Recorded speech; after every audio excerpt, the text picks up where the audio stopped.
Over the Caribbean Sea, a U.S. Navy EP-3 Ares II is cruising in international airspace on a surveillance mission. Slow, unarmed, and very visible. Then a Venezuelan Su-30 flanker shows up, not at a respectful distance. Not in a clean intercept and escort posture. It slides in close enough that one wrong move, one burst of turbulence, one panicked correction, and metal could have met metal. And that's the thing people miss about the clickbait headlines. It doesn't have to literally hit an F-35 to feel like a ramming attempt. Because when a fighter jet presses into your airspace bubble at speed, that's not a greeting. That's a threat written in geometry. Now here's the part that matters. This wasn't a one-off. That dangerous, I'll get as close as I want attitude didn't fade. It evolved. And years later, it escalated into something even louder. 2 Venezuelan F-16 roars over a U.S. Navy destroyer in a move the Pentagon called highly provocative. So today, we're breaking down the real story behind the headline. What actually happened? Why Venezuela keeps playing chicken with American power, and how the U.S. retaliated, without needing to start World War III.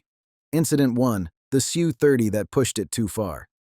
The EP-3, Ares II, is not a fighter. It's not there to dogfight. It's there to listen. Signals, radar, communications, the invisible stuff that tells you what a country is doing before it announces it.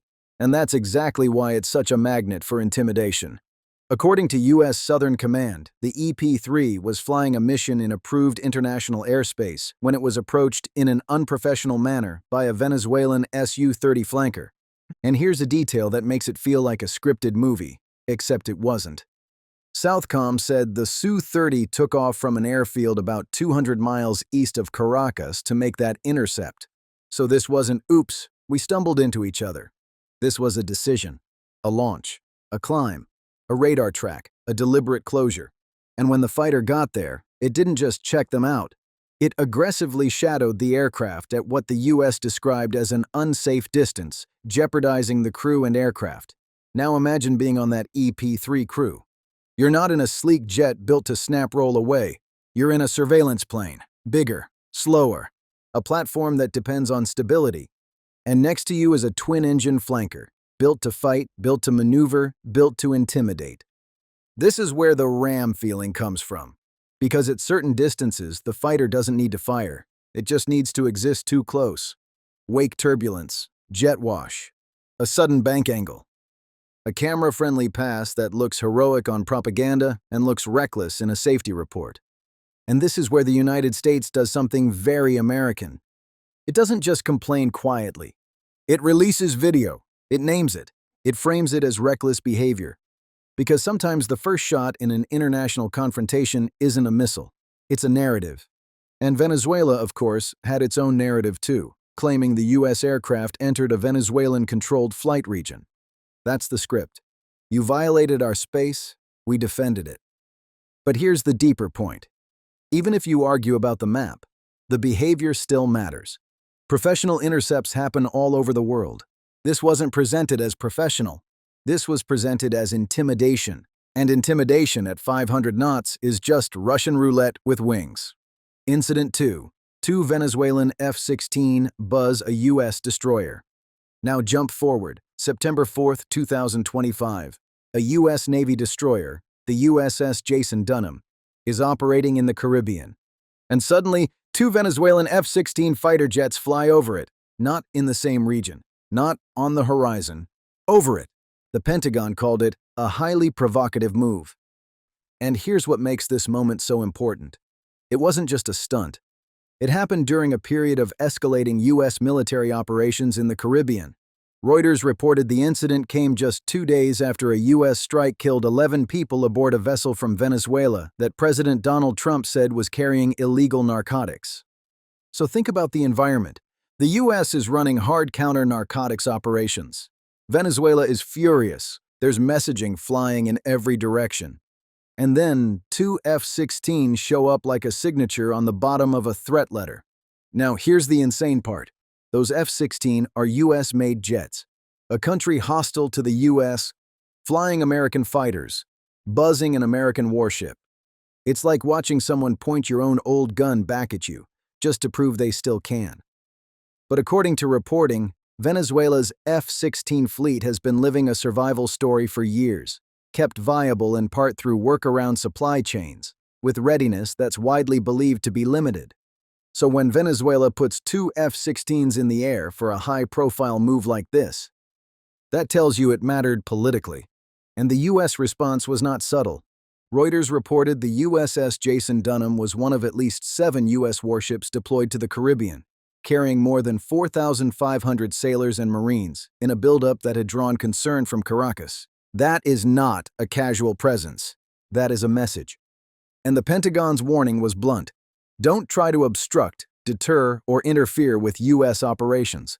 So if Venezuela's goal was to create fear, it succeeded in one way.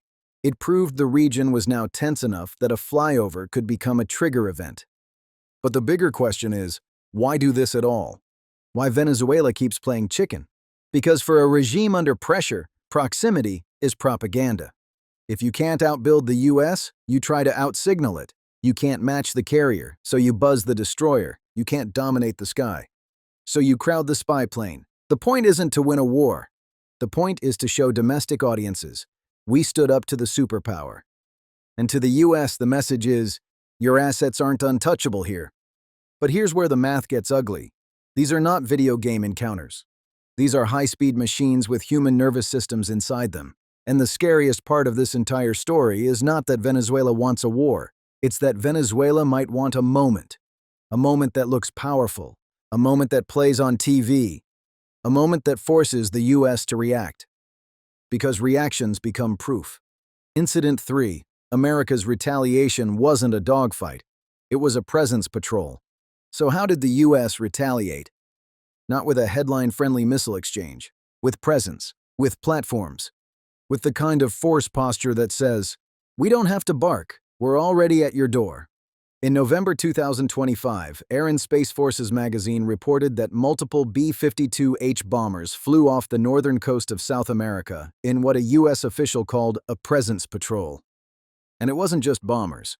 The same reporting described Navy F-18 Super Hornets operating in the region, along with a U.S. Air Force RC-135 rivet joint, a signals intelligence aircraft built to drink in radar emissions and battlefield noise.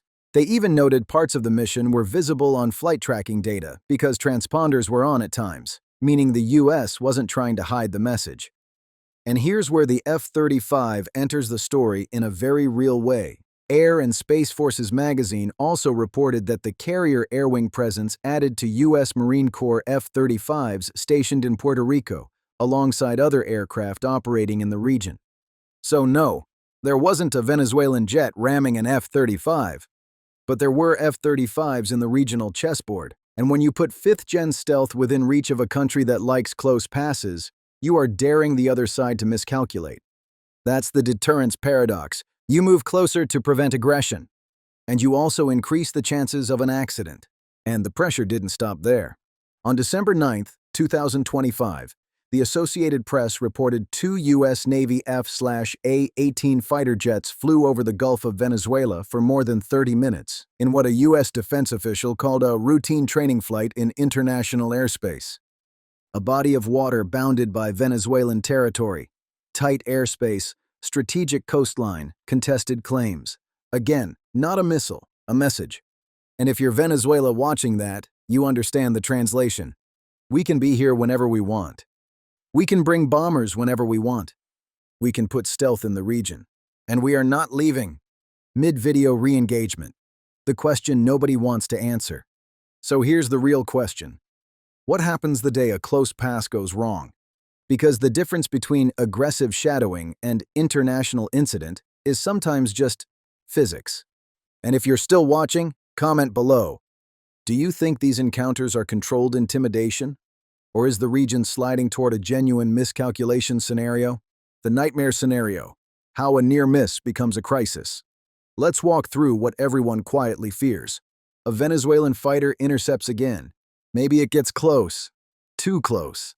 Trying to film a heroic angle. The U.S. aircraft, whether it's a reconnaissance plane, a fighter, or a patrol jet, adjusts course to stay safe. But the fighter anticipates that adjustment wrong. The distance collapses, one wingtip clip, or wake turbulence flips a lighter aircraft into an unrecoverable roll. Now you have debris falling into the Caribbean. And then the next domino falls. Search and rescue assets launch. Warships move. Fighters scramble to cover the rescue. And suddenly, you've got armed jets from two hostile countries racing into the same patch of sky, with adrenaline in their bloodstream and national pride on the line. That is how accidents become confrontations. That is how confrontations become escalation. And that is why, when Venezuela does these stunts, the US response is not panic, it's posture. Because if you look panicked, you invite more. The big takeaway: Venezuela wants the camera, the US wants the radar. Here's the takeaway that ties all these incidents together. Venezuela's strategy is emotional, it's symbolic, it's about sovereignty theater. The US strategy is procedural, it's about law, presence, deterrence, and, quietly, intelligence. One side wants the clip. The other wants the radar signature. And in that clash, the danger isn't that Venezuela can beat America in a conventional fight. The danger is that a pilot tries to win a headline, and instead writes the first line of a tragedy. Because once a superpower loses people, whether in a collision, a shoot-down, or a forced-down incident, retaliation stops being a theory. It becomes policy, and the world doesn't get to vote on whether it was worth it. Ending, the warning written between the waves. So when you hear Venezuelan fighter rams an F-35, remember, the real story is scarier than the clickbait. Because it's not about one impact, it's about repeated, deliberate, high-risk encounters where the margin for error is basically non-existent. And the US answer has been consistent: more ships, more aircraft, more patrols, more presence. And warnings that get less diplomatic every time. In the Caribbean, the water looks calm, right up until the second it isn't. And in modern warfare, power isn't measured by how close you can fly to an enemy. It's measured by whether you can stop yourself before pride turns into ignition. If you value this kind of breakdown, real events, real patterns, and the hidden logic behind the headlines, make sure you're subscribed. Because the next near miss won't come with a warning banner. It'll come fast, and it'll come quiet, and then everyone will pretend they saw it coming.